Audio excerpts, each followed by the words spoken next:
Excellent.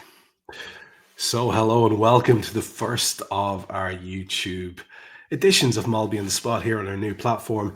I am Trev Downey. I'm still here in my field in beautiful rural Ireland, and I'm delighted to be joined by my friend, Mr. Jan Molby, the Liverpool and Denmark legend. We might talk about Denmark later on. Who you all tuned in to hear. So, good evening, Jan. Yeah, good evening, Trevor. It's quite interesting, this, isn't it? Yeah, it's going to be good, man. We've got some new bells and whistles and toys to play with. For this one, we'll just do the audio and we'll get our feet under us. But there are bits and bobs we can do with it. I've been experimenting with it. We can even add some music, man, if you like. It's class. But for now, we've got lots to talk about, and we need to get through our usual bits where we look back over what has occurred. We talk about whatever's contemporary in terms of the issues of the day, and more to the point, we look ahead then to what's to come.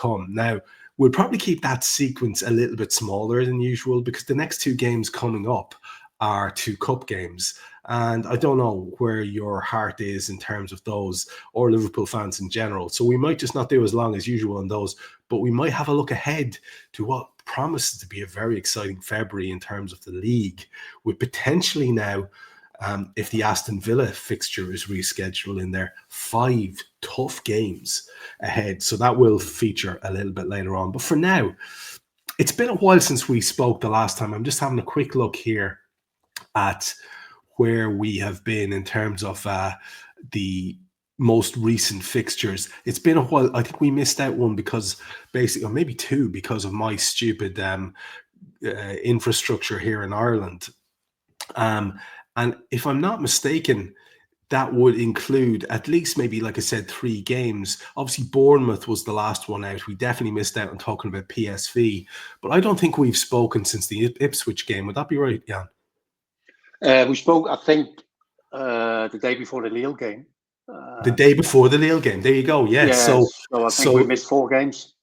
Yeah. So Lille, Ipswich, PSV, and Bournemouth, and obviously 3 very good wins and a defeat against the PSV in the game that didn't matter. Let's just go there first because that is a bit of fun, and I massively enjoyed the whole Champions League thing in a way that I didn't think I would. I'll be honest with you.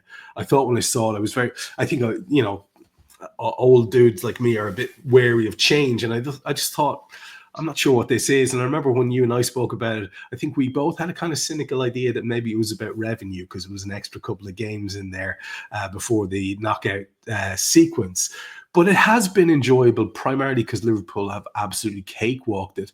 And in the end, it was absolutely glorious to see how the thing was won, and we didn't even have to get that result in the final match. I know this is weird, Jan, and I'd half an inkling that I'd like us to just win the whole thing just for the sake of being the first, and nobody can ever top that result. I mean, people can equal it, but they can't top it.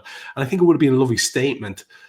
But something about maybe the way Barcelona missed out dramatically at the end, I find even more enjoyable. Gave us a little bit of drama. What have you made of this league stage and Liverpool's march to the top of it? Oh, so obviously it's been pretty straightforward as a Liverpool fan, hasn't it? Because Liverpool have more or less been top ever since it really got going. I do have some issues with it, Trevor, though. And one of the things is that when is a league a league? You know, within a league being compared to other clubs that we don't play against. The ones I actually feel sorry for is the ones who've gone out on goal difference. You know, because how can you have a goal difference when you don't play the same teams?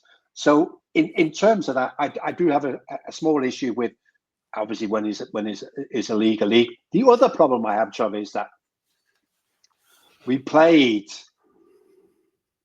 So what we played, we played 8 games, 36 teams, 288 games to go from 36 clubs down to 24.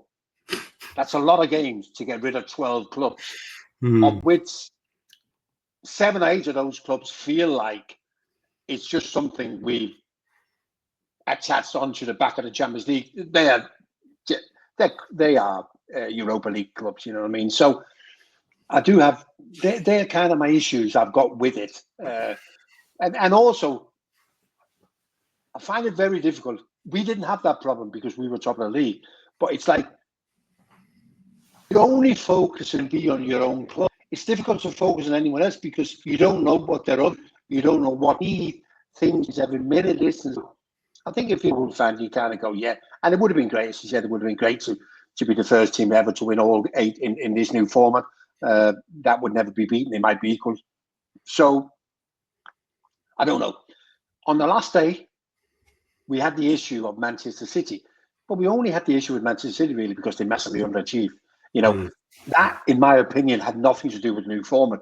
That's just to do with the fact that Manchester City was shit. And it's as simple as that, isn't it? So, I don't know, Trevor. It's a bit disappointing when you can have a campaign of 8 games, win only 3 of them, and get in by the skin of your teeth, which it was to a greater or lesser extent. Level on points with Sporting and Bruges and Zagreb. And Zagreb go out on the goal difference crack. And it's I think what people were hoping for, Jan, wasn't it, was that last round of fixtures, because of the way things were shaping up, maybe with 2 to go, people were thinking, oh, this could be a very interesting final night. Now, there was a little bit of drama, but not of the ilk that you're talking about that we would have liked. And it does stick in the craw a little bit, especially when you think about what the competition used to be. The competition you played in the final of, the competition that Liverpool dominated in the late 70s and early 80s. That competition was a straight knockout competition. It was a proper cup competition. Now, we've all embraced the Champions League format, but I do see the argument that it's been taken to an extreme now. And what really was the purpose? I think your point of look at how few teams are actually eliminated is quite interesting. Now, we don't have the drop-down thing this year because I think maybe in their wisdom, the UEFA have decided, well, these people got enough revenue. They got 8 games or they got 7 games or whatever. 8 games, what do they want? So maybe that's why they don't join in with the other competitions as in previous years. But the knockout rounds ahead are quite interesting. I mean, the fixtures, the draw is quite good. The knockout games are going to serve up a little bit of fun, I think, for everybody. PSG Brest, well, I think everybody's expecting that will go one way. Juventus PSV, who knows? PSV showed a little bit of something. But City Real is a fantastic one to look ahead to. Sporting Dortmund should be a half-decent competition. Bruges, Atalanta, I think everyone will expect the Italians come through there. Poor old Celtic got Bayern, which is not ideal for them. And then Monaco, Benfica, and Feyenoord, Milan make up the rest of the fixtures. Of course, the best thing about it, Jan, is we can sit and watch these with a nice cup of tea and not be in any way distracted or distressed. Although people have started already, you'll have noticed, won't you? Because we have a very specific corner of that draw from which our potential opponents can come. Yeah, no, I mean, just to finish off with the Champions League as such, Trevor, I just wonder whether if you played the last 2 match days 7 and 8, against the 2 clubs from your own pot. So Liverpool came from pot 1, and then Liverpool would play, the last 2 games would be against clubs from their own pot. So one of our last 2 games would have been against Real Madrid. Then if any teams are in trouble, i.e. Manchester City, you don't get a home game against Bruges to get you out of trouble. You have to play team for your own pot. So as much as we said on the last match day, you kind of go, who's going to go through? But when you looked at it, all the big clubs had relatively comfortable fixtures, didn't they? So I just wonder whether that might be something you can look at and go, well, okay, if you're in pot 3, 7, 8 match day, you play against teams again from your own pot, isn't it? Yeah, in terms of that corner of you can meet, that's kind of the excitement, isn't it, Trevor?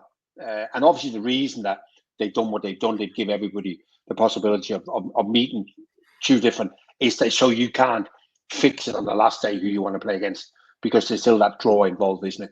The potential of 2 different clubs you can meet, isn't it? Is there any of them who worry me, Trevor?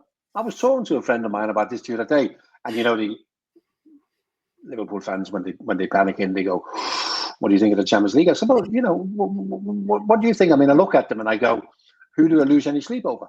I quite like it. I quite like Inter Milan. If we take, they defend well, they control games well, but do they have enough firepower? Real Madrid or Real Madrid? Yeah, okay. Manchester City. I'd love to play Manchester City. That wouldn't give me an ounce of worry. And then you look at Barcelona. I've seen Barcelona a couple of times, Trevor. Take it from me, they ain't winning no Champions League the way they defend. Then you got Arsenal. Yeah, Arsenal on one-off. It's a tough game because they're so physically strong. They draw a lot of comfort from their physical strength. But European pedigree, so not. So it's kind of as much as we still got 24 teams left and you go through them all. And that's always how, I like a little bit of a bet, Trev, isn't it? And I always start by looking at horses or clubs that can't win. So you put a line through the teams that can't win. And you'd be amazed. You end with very, very few because winning the Champions League, Trevor, is going to take a lot. That takes a lot. It doesn't matter who you are. And so I don't actually see many who can win it. In terms of the potential tie for us, like I said already, people are getting a bit antsy about it. You mentioned the unusual structure of how there's still a little bit of choice and we don't know. It's not nailed down yet. Any of those 4 teams a worry to you? Anything can happen in football, Trevor, can't it? So anything is possible. But we did it when we did the draw, Trevor. And that was without being cocky. And I said, we're playing against some really good teams. But the only one who's serious at our level is Real Madrid. And I think it was proven like that. So, whoever we get, I think we'll be fine. And also, unless I get this completely wrong in it, but we do have the second leg at home. Is that correct, Trevor? Yeah, I believe so. Yeah, So there's another massive advantage, isn't it? So, yeah. There is, if we're gonna get Inter Milan or Atalanta clubs, these are strong teams that possibly just a little bit short of being able to win it, isn't it? But they could give you some rumble in the jumble or whatever you want to call it, isn't it? But he'll be just fine, Trevor. I mean, what is this now? Is this the 3rd time in the last 5 or 6 years we're going for a quadruple? I never really seriously felt it was on because we had a tendency to get into. We got involved in a lot of games that were, wild and end to end, and people now call them basketball games, don't they? I have to say that this year, because of how calm we are and the control that we play with, it might actually be on this year, and I don't think there's the same sort of clamour for it this year. I mean, people are not really talking about us yet because you still get the impression that what Liverpool fans really want is the Premier League. Yeah, one of those big 2 for sure. And I think an awful lot of people are a little bit jaundiced by the 2 previous attempts to go for that and what it meant. And, people see what they want to see, but people definitely did see that it ate into the reserves of energy and all the rest of it that would be required for a run in, or may have had just even the smallest knock-on effect. And that's something that can certainly stick in people's craw. And when we speak about the upcoming fixtures, that's going to come back into the chat again. But for now, I just wanted to do one more thing, because we can't get away, can we, without talking about the recent window which closed. And it's been a topic that, you and I tend to kind of studiously avoid unless there's a proper story to talk about. And God knows there hasn't been a proper story. The one that has been, that we have come back to repeatedly, is the contracts thing. So I just want to just mention for one last time, and my promise to you is that we'll never mention this again on the show between now and the summer, because really there is no point. And now there's no point in talking about players or transfers either, which is kind of a relief if we weren't going to be doing anything. So just on it for a last time, I know I had myself convinced that what the club were going to do was maybe announce the Virgil deal on deadline day, or maybe the Mo one, or maybe both. And there are all these rumblings from various places that, those deals are done. And if you meet a certain lad on a certain back street or a certain cab driver, he'll tell you, it's done. That's in the bag. Don't worry about it. It's done. I'm sure you've met these guys. I speak to them on the regular, and there are, certain social media outlets out there saying the same thing. But look, between you and I, we all know what social media is about, and it's about interaction. It's about look at me and eyes on me. And I don't think anyone actually knows anything, or if they did, you'd imagine something would be announced. So I have a theory for you. I'm going to throw it out there just to get your take on all of this. Some people are saying that perhaps because the Trent thing is ongoing and likely possibly to end in a move, or certainly the closest to ending in a move, that the club are, and here's that horrible phrase, keeping their powder dry. There was a lad I used to work with who used that phrase. And the reason he used that phrase was, in his young days, he was a fearsome man. But by the time he had gotten towards retirement, he was a gentle fella. And he didn't like the fight anymore, Jan. So anytime I was getting a bit kind of antsy and saying, I'm going to fucking... He would say, hey, Trev, keep your powder dry. So I associate that phrase, I'll be honest with you, with sort of fear and wariness of taking a risk as opposed to a positive thing.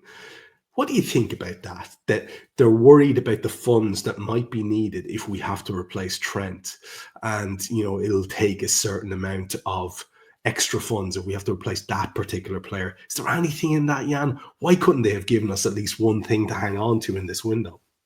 Yeah, and obviously the theory about one, maybe even two of the lads have signed, and they don't want to make it.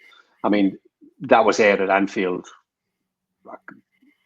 One of the January, I can't remember which one, but it was aired. It might have been a Lille game when we were talking about it, and some of the journalists said, "Well, what do you make of this?" And I said, "Well, I need some of the more reliable journalists to be able to tell me that might be the case, isn't it?" But it is remarkable how quiet it is. I was with John Aldridge the other day, and we were just talking about, if you're in the dressing room, and okay, it wasn't a big thing in our day being out of contract, but obviously this is a big thing, isn't it? Now, surely the lads must, who's the jokers in our dressing room? Curtis Jones or Harvey Elliott, whatever. You can imagine them coming in every morning and must go, "Bert, have you signed that contract yet?" I mean, there must be something. There must be some interaction between the players where somebody goes, "Oh, you're having a quiet beer." I know they don't, but they'll have a quiet beer every now and again together, where you go, "Come on, big man, you must have signed that contract," and they give you a wink or a nod in it. And that's what I find so amazing, is that, and that would have gone out, wouldn't it? That would have got out somewhere. So I find that absolutely amazing. But then somebody else who was in the conversation said, "Jan," he said, it's totally different now, because they're almost like all their own brands.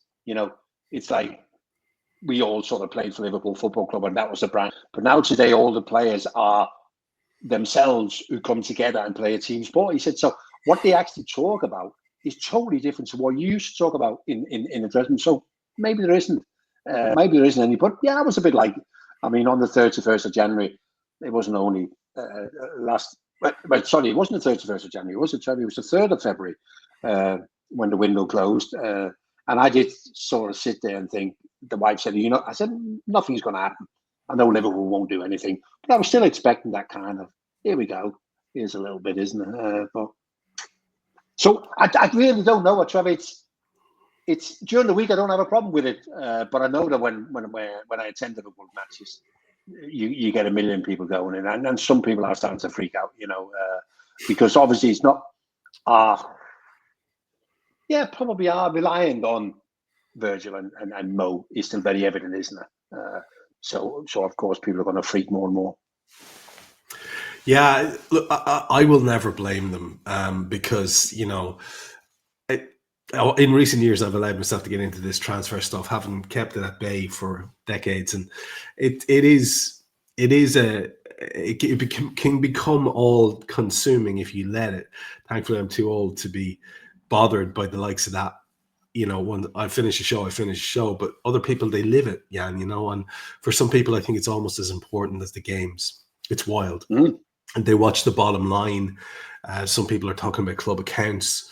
Other people are talking about, the profile of player, and it's all about that aspect of it to them. And, hats off. It wouldn't be my thing. It's a part of our thing. And I am disappointed, I'll be honest, that we didn't do something. I think it really would have helped a lot. We're looking. But we never thought we were going to do anything, did we, John? No, at no stage did it seem to you. At no stage did it feel right, did it? No, No, it never did. It never did. And it never even felt like you were saying to your missus, it never felt like there was a surprise coming on the last day either. I just thought that the surprise would be a cynical kind of roll out the contract where we all go, way, and the lads look great and everyone just moves on. Now, we are lucky that the squad is fit, Jan, and it's healthy for the most part. And we're not struggling too much with injuries at the moment. And that's going to be very, very important because like we are looking ahead to the games that are coming up, and the games that are coming up are just absolutely outrageous in terms of the Premier League thing. But let's just talk about the immediate games ahead of us now, which are the two cup games against Tottenham and against Plymouth. And I know, you'll have different theories about what you want from these or what you think is likely from these. And I'm actually just keen to get them from you, if you don't mind, because people will be interested to hear your take. So we start, obviously, on Thursday night. I'd been trying to set this up for Thursday night with you, which is our usual recording time. And of course, you had to point out to me that we were playing on Thursday night because, as I just said on the previous show I was on a few minutes ago, I am so detached from the cups. And it's not a judgment. I'm not making a judgment. It's just I can't let myself go there. You told me the quadruple and all that stuff.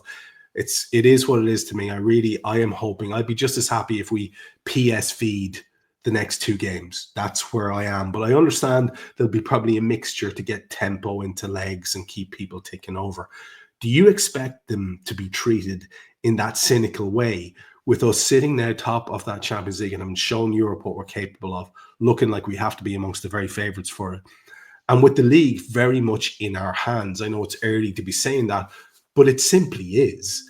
That's just a fact. We can, if we get the right results, we can win the league now. Do you expect either of the two games, both of them, to be used in an almost cynical way to facilitate what's going to be a huge February in the league?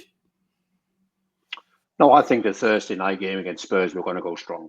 I mean, we're so close, and we went strong in the first leg down in London. So we're going to go equally strong. I expect it to be more or less the same starting lineup against Bournemouth. I know Trent is out, so Bradley will come in. You maybe look at the left back, Tsimikas or Robertson. Will Keller come in? I don't think he will. Will he keep the same front three? He probably will.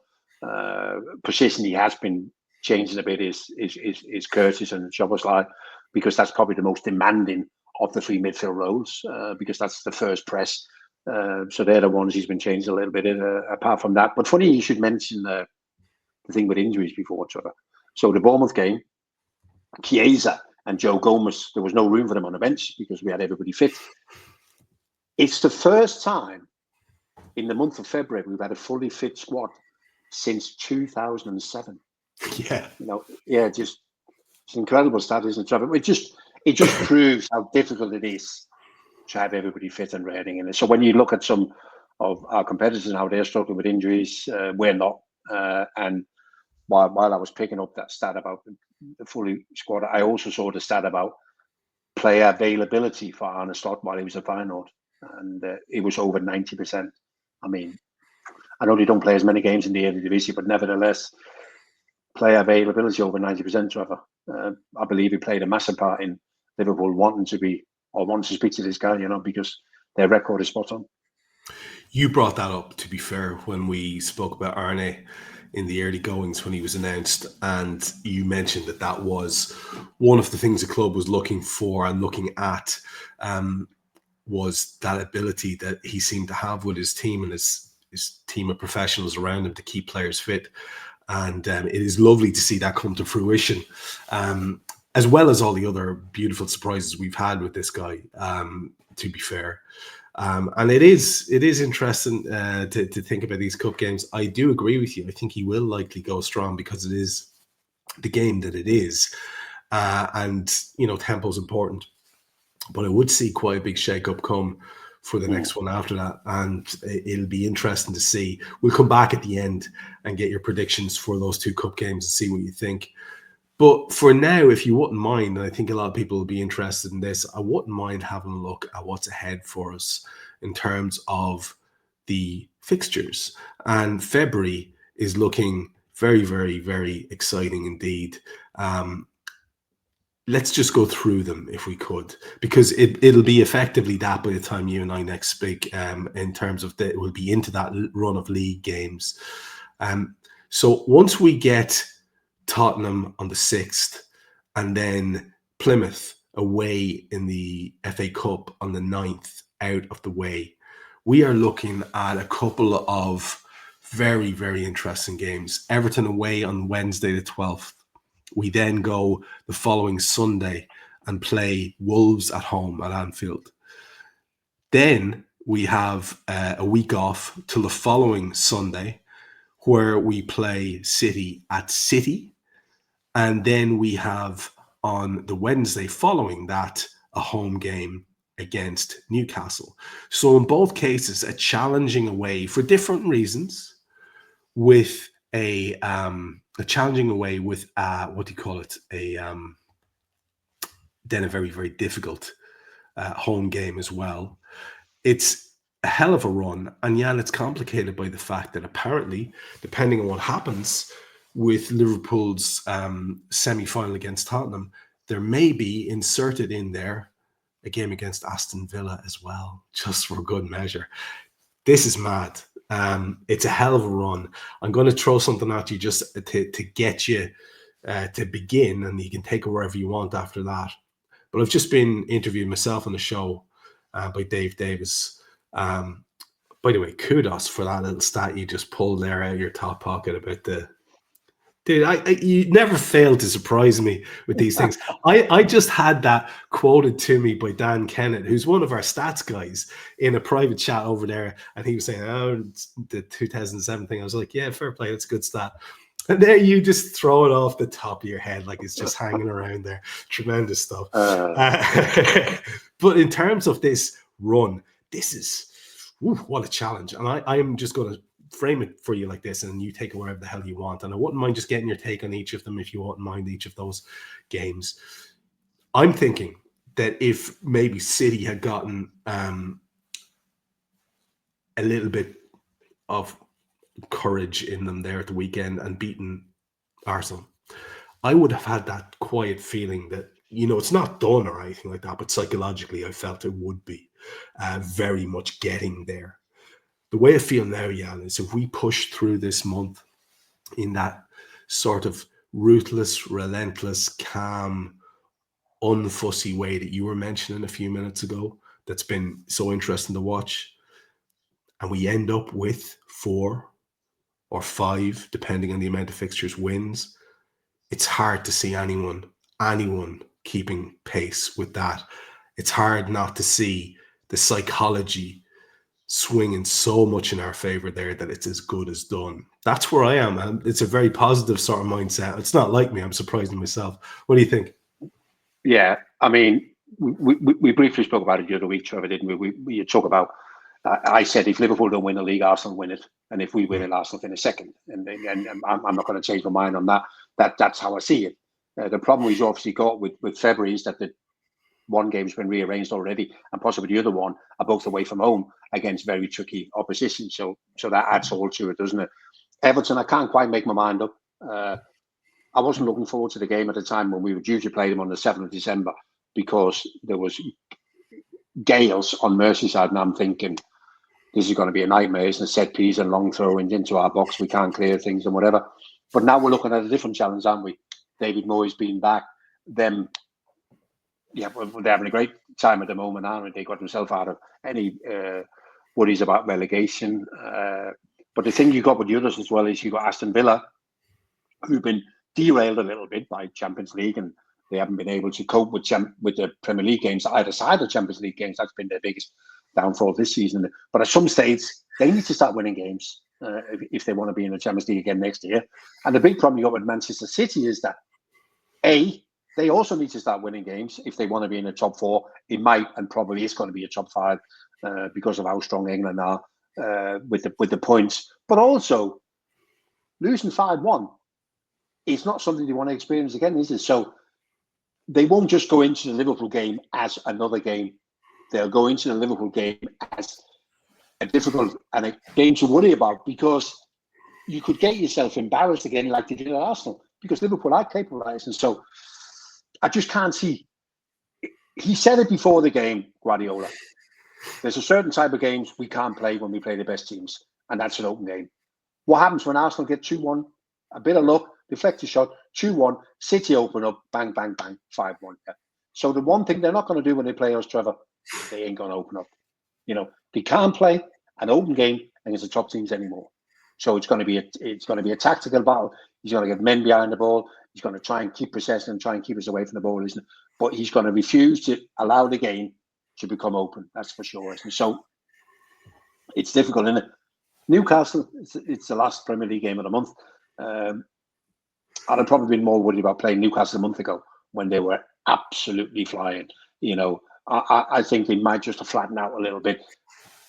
I mean, by the time it might be a taster for what's going to come at Wembley on the 16th of March, because there's every chance we might be playing the visit. But Newcastle are always difficult because of the quality that they have, the pace that they have, and also the experience they now have of being a top team. They've had 2 or 3 years of that experience of having a target on their back. They're a good side. Yeah, it's a beast of a month, Trevor. It's a beast of a month. One of the wildest stories that came out in the very tail end of the window may even have been the day the window closed, and it felt to me like a sort of a sop to Liverpool fans. Also seemed to me a bit daft in terms of the profile of the lad, age-wise, was Alexander Isak to Liverpool in the summer. That's the guy that, Laptop Mick wants, and so on and so forth. And it just seemed like one of those daft stories that's just there to generate a few clicks. And in the greater scheme of things, they're quoting amounts close to 130 or 40 million. So it just, to me, that just seems absolutely insane as a story. But you'd have to say, wouldn't you, that he has been absolutely integral to what Newcastle have been able to do. And I think they'd like to have been able to do a little bit more. And they've got lads like Joe Linton, who they've turned into sort of really effective yard dog of a player that nobody would like to be going up against in the midfield. I mean, back in your day, striding majestically around that area, you weren't afraid to mix it yourself, obviously, and like the tackle, but you did need a fella like Steve McMahon sort of floating about there, putting a bit on fellas and keeping you for playmaking. Joe Linton went from this sort of exciting striker type to now, like I say, just a pure yard dog, and he's so effective at it, Jan. And more to the point, he seems to have some special ability to evade any refereeing decisions ever against him. It's wild. It's wild. Have you noticed? Yeah, I have. Yeah, it's like the Wild West, and Trevor, you're absolutely spot on. I mean, let's deal with Alexander Isak first. For a lot of people who don't watch Newcastle will just see the goals. And they'll go, this guy's all about goals in it, but there's so much more to his play, by the way. I mean, what a smooth mover he is. He takes some good positions. His first touch is really good. And his vision, he sees teammates in better positions. He's a top player. And I think it's only right that you're talking 120 million plus. When you look at what clubs have paid for some other people, this guy is and I also think in terms of his profile, is he 24, 25? So yeah, everything about him is right. Yeah, Joe Linton is quite a funny story, isn't it? Because he was bought as a £40 million striker. This is the Brazilian who's going to turn our fortunes around. Couldn't hit a barn door, could he? And then what do you do with him? You turn him in, 6'3", midfield enforcer. Well, yeah, he does a job because he does a job, Trevor, because he's always close to the action, isn't he? Mm. He's always close to the opposition. He's always close to the ball. He's also close to incidents in both penalty areas, isn't he? I mean, he's a handful, that's for sure. Can I just float out a really wild tangent that we went on a Raw there recently? I don't know if it was recorded or not, but we were talking about poor old Darwin and how he had been linked away, obviously, with a move to Saudi. And it seemed there was some legs in that, and that the player himself wasn't interested. And he's obviously then going to be up on the chopping block again come summer. But somebody was saying, throwaway comment, and then a few of us, myself and Dave and a few others, were talking about the possibility of looking at Darwin Núñez doing a Joe Linton because he's always so hyper involved in that same way. You could see it, couldn't you? You know, obviously, I hope we never see it, but you could see that he would relish the task as well. If there's one thing that kid does, is he gets involved. He doesn't ever go hiding. We need to keep to a structure here, so I'm going to go ahead and move a little bit to a look ahead to this very specific games in a minute. But just before we do, like I say, the fun is always in looking around at the rivals. Now, you mentioned City there and how they need to win and all the rest of it. And we've also already, just by dint of the conversations we've had to mention Arsenal. And as you look at the table, Jan, I think it would be fair to say, I think, now you may completely disagree with this, but I think it would be fair to say that if City continue to get results or get back on track getting results between now and when we play them, they still will think, regardless of how daft it may be, they still will think that for them it's going to be possible to get back on track. I think they honestly will think that.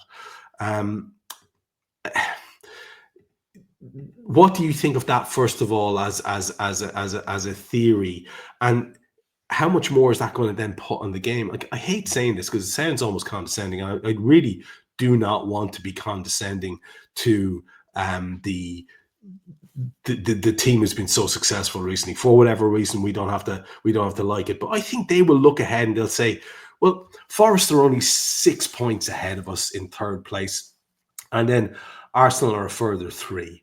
So is it possible that Man City can go unbeaten until the end of the year and get themselves right up there and maybe worry Liverpool if they have a wobble? Wouldn't it be the greatest ever victory of Pep Guardiola's career? I don't think there's any way he's writing it off yet. Weirdly, I think Arsenal are more psychologically vulnerable than City. Do you see where I'm going with that? Yeah, I can see where you're going, Trevor. Absolutely. And I've got a bit of experience from that myself. When the first season where we felt that the wheels fell off a little bit, it was 91-92. And then you get to sort of the other side of Christmas and you got like 16 league games to go. And you go, for us to win it now, we have to win all 16. But we thought we could. You know, it's like, so we had all the boys who'd been part of successful, and we had some new ones, and the new ones are going, what do you mean win 60? Yeah, well, yeah, we probably have to win every game from now to the end of the season, but I think we can do it. We didn't get anywhere near it. So I do feel that City will look at the same thing and think we can do it. They won't, but I don't think they can, but they will think it. That's for sure, isn't it? I mean, they've also got some really tricky games coming up, haven't they? I mean, they play Newcastle and us, their next 2 league games, so they're going to find that hard enough. There's something there now. What I also look at City is that over the last 4 or 5 years, they've been buying into a core of Ederson, one of the best goalkeepers in the world, John Stones, Ruben Dias, Kyle Walker, Rodri, Kevin De Bruyne, and Bernardo Silva. They've been buying in for players to supplement that lineup. That's your core, isn't it? Now they're buying into what they bought. They bought 5 new players in January, but they're coming into what Ederson is no longer one of the best goalkeepers in the world. You know, he creates unrest. Ruben Dias is still a fine player, but he's always injured. John Stones, God bless him, he's done at this level because he can't cope with things on his own. We saw it against Arsenal.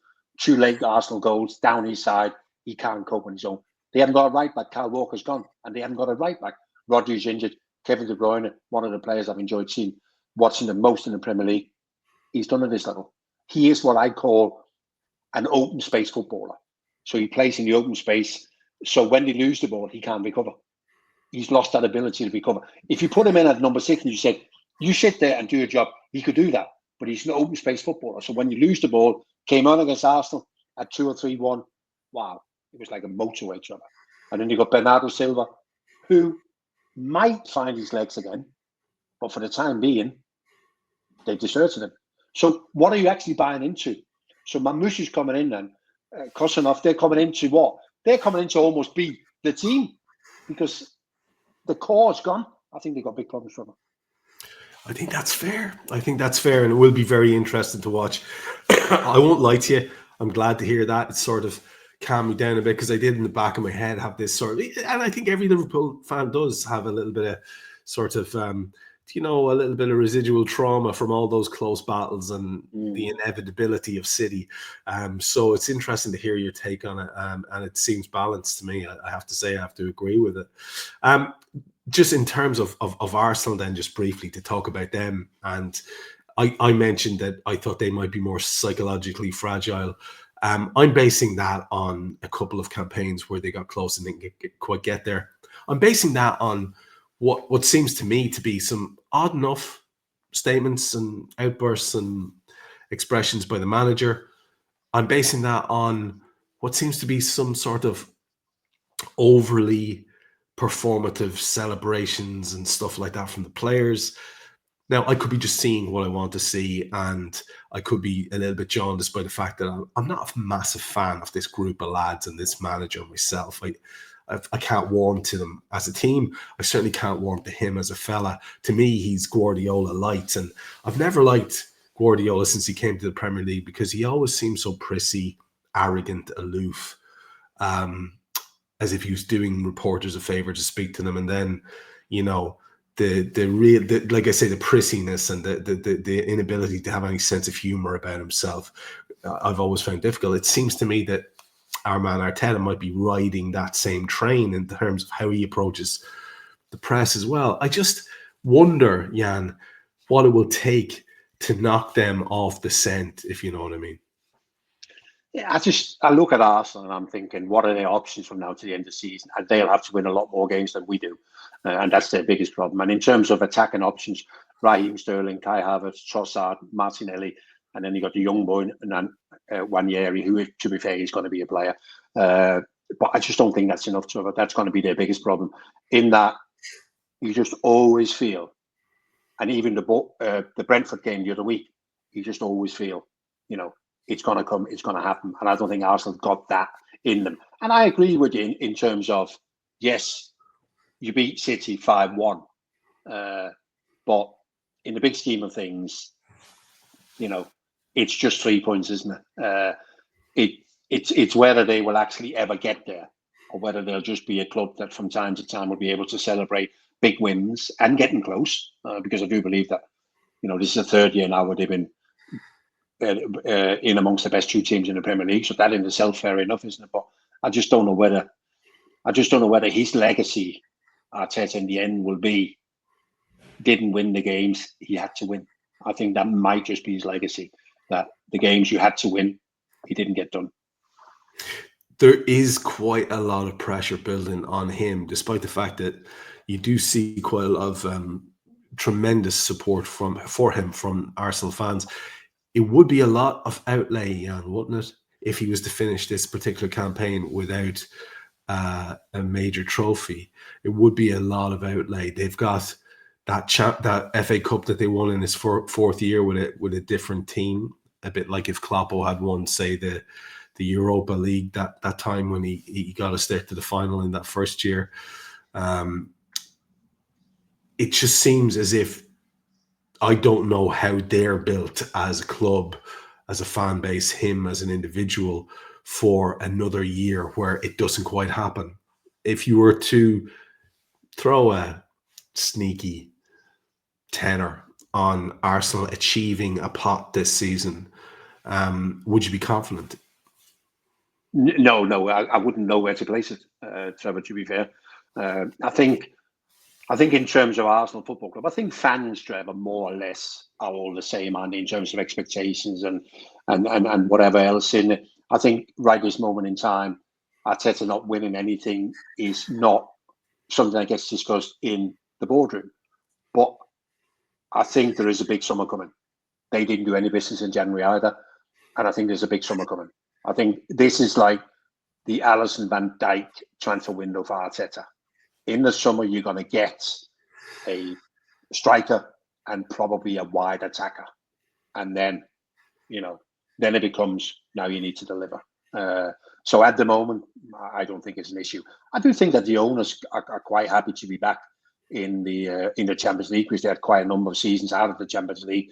And I believe some clubs already, I've gone the other side of 100 million income from the Champions League. So that in itself is massive, isn't it? But no, at some stage, and I think it'll be next year after that, summer transfer window where, because of what they hope to do, Arsenal, the pressure will increase on Arteta. Yeah, he can count himself lucky if he gets that one, and a big budget into the bargain as well, because, like I say, it's a long stretch for so much spent, and that will definitely bring him north of £1 billion, I think,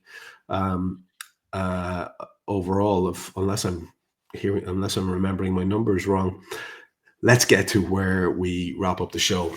Last couple of minutes then, and just get your feeling for how the next couple of games are going to go. We spent a lot of time looking ahead to what's coming after these games, but let's give them their due and talk about the games that are coming up. The first one, obviously, is the Spurs game, and we have ourselves sort of a small hill to climb there in terms of it being effectively half-time, and we are a goal down. How are you feeling about that one? What do you reckon it's going to turn out? You reckoned earlier on that the Reds will go strong. Hard to see a strong Reds team not at least keeping this going until, the bitter end. I just don't know what to make of that game, Trevor. With the second leg of the semi-final. I go back to 86. We lost 1-0 at QPR in the first game. Back to Anfield, couldn't go wrong. We ended up drawing 2-2, got knocked out. 2017, we lost 1-0 away at Southampton, back at Anfield. Virgil van Dijk was injured, which was an added bonus for Liverpool because he was a Southampton player at the time. And we lost 1-0 to a late Shane Long goal. So I don't know what to make of this. They've been in terrible form. They've got terrible injuries. But in the last 2 games, they found 2 clean sheets against Elfsborg and Brentford. They do generally score in almost every game that they play. So is that a worry if they score? I don't know. But I'm going to be brave and think we're going to get after them. I think Anfield will understand as well that this is a big game. We're 1-0 down. Let's get after them. So I think we'll beat them 3-1. Lovely. Obviously, then we follow that up with a FA Cup tie against Plymouth. And that will be a completely different challenge and likely a completely different 11 because it is the 9th of February. And then we are back on the Wednesday after the Sunday against Everton away at Goodison Park. And that is, like we've said, along with Wolves, City, Newcastle and possibly Villa, a huge, huge run of fixtures for the first team. I would expect them to shake it up quite considerably. Do you think there should be enough in whatever shaken up side to get past Plymouth? Yeah, I think so. I think we probably got 2 starting 11s who should be able to beat Plymouth. I mean, they're not having a great season, but they have been quite strong at home. I think they've only lost 4 league games at home, so they're quite strong at home. You can see why. I mean, a very passionate crowd, and it'll be some rocking day in Plymouth. I can guarantee you that. It'll be terrific. But might even make 11 changes, Trevor. Wouldn't surprise me if you made 11 changes for that game, but I still think we'll have enough. It'll be Plymouth 1, Liverpool 2. Love all that, man. Love all that. Now, I am not going to lie to you. I wanted to carve out about 15 minutes just to get your thoughts about old Trumpy there trying to buy Greenland off Denmark. But we won't go there, buddy. We won't go there. That's for a whole different podcast and maybe a nice old beer at some point in the near future. But we'll cross that bridge when we come to it. Thanks as ever, my friend, for another spin around the houses. We covered all the bases as we always do, and then a few extra besides. So yet again, cheers for that. Yeah, wonderful, Trevor. We're all set for the. This is a time when you work hard to get to this stage of the season, and it's now you need to be bang on. We will try to cover the Reds being bang on between now and the end of the year. We hope that that's exactly what we'll be doing, myself and Jan. We look forward to pretty much a show a week between now and the end of the season, which we also hope will be a glorious end to the season with some big silverware to talk about. One way or the other, Jan and I will be here along with you for the ride. Now we're going to be on YouTube, and soon we're going to be live on YouTube, so you can get involved in comments and say stuff. And if it's nice, I'll even highlight it on the screen. If it's not, I'm not going to show it to Jan at all. But that's what we're going to do. I'm looking forward to it. Thanks to the big man for his efforts as ever. We'll talk to you soon.